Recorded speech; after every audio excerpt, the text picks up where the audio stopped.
going to read The Scarecrows Wedding.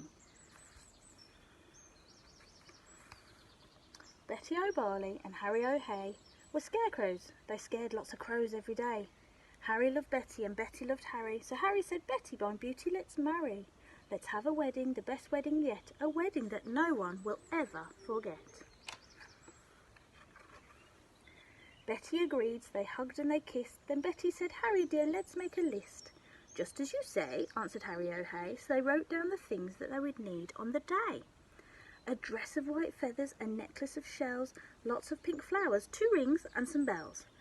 Then Harry gave Betty O'Barley his arm and the scarecrows set off for a hunt around the farm. They hadn't gone far when they spotted some geese. "Oh, geese, if you'll give her a feather apiece, you can come to our wedding, the best wedding yet, the wedding that no one will ever forget." "We will," honked the geese, and they gave each other a feather.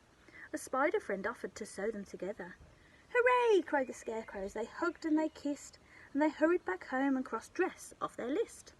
Then Harry gave Betty O'Barley his arm, and they set off once more on their hunt round the farm. They hadn't gone far when some cows gathered round, and the bells round their necks made a wonderful sound. Ring-a-ding-ding, ring-a-ding-ding. "Oh, cows, will you please come and make your bells ring for our wonderful wedding, the best wedding yet, the wedding that no one will ever forget." "Yes," mooed the cows, "we can tinkle our bells." Then a crab scuttled up with a necklace of shells. Some mice found 2 rings in a bin. They were certain the rings had belonged to an old farmhouse curtain. "Hooray!" cried the scarecrows. They hugged and they kissed. "Pink flowers are only the things left on our list." Then Harry said, "Betty dear, I can find those. Why don't I pick some while you have a little doze?" Pink flowers, buzzed a stripy bee. "I can find you a field of pink flowers. Follow me." So the bee led the way, and they travelled for hours till they came to a field full of pretty pink flowers. Harry stood thinking, "I won't pick them yet. I'll need to find water to keep their stalks wet."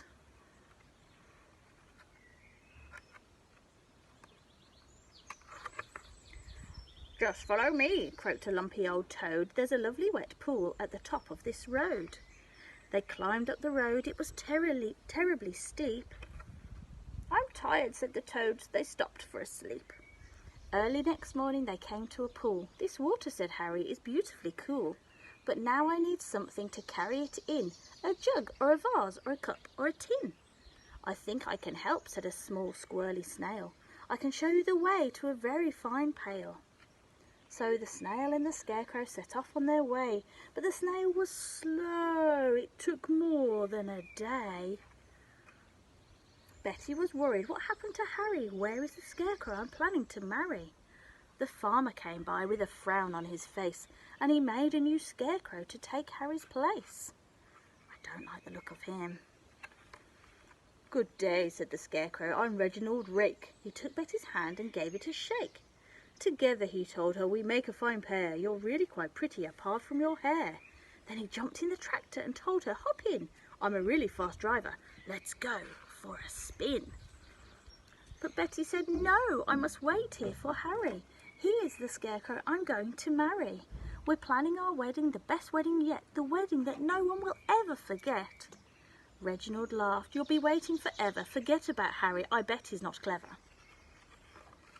"I must be the cleverest scarecrow alive. I can sing lots of songs, I can dance, I can drive.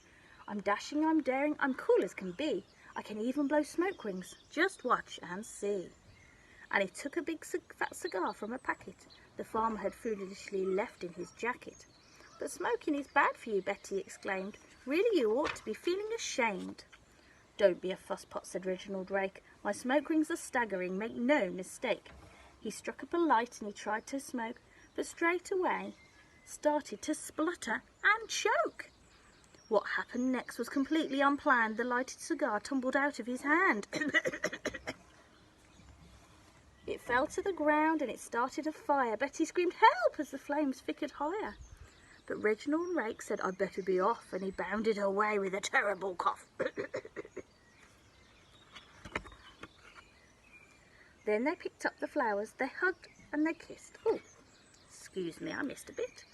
Then suddenly who should appear on the farm but Harry O'Hay with a pail on his arm.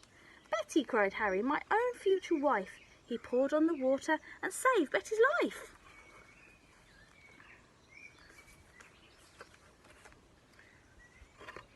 They picked up the flowers, they hugged and they kissed, and they said, "Now that's everything crossed off the list." They've got their feathers, they've got their shells, their flowers, their rings and some bells.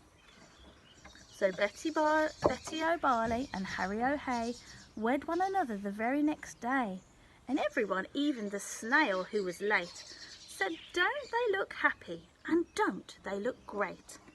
This they agreed as they sprinkled confetti on Harry O'Hay and his beautiful Betty. Is the best wedding ever, the best wedding yet, the wedding that no one will ever forget. Thank you. See you soon. Take care. Bye.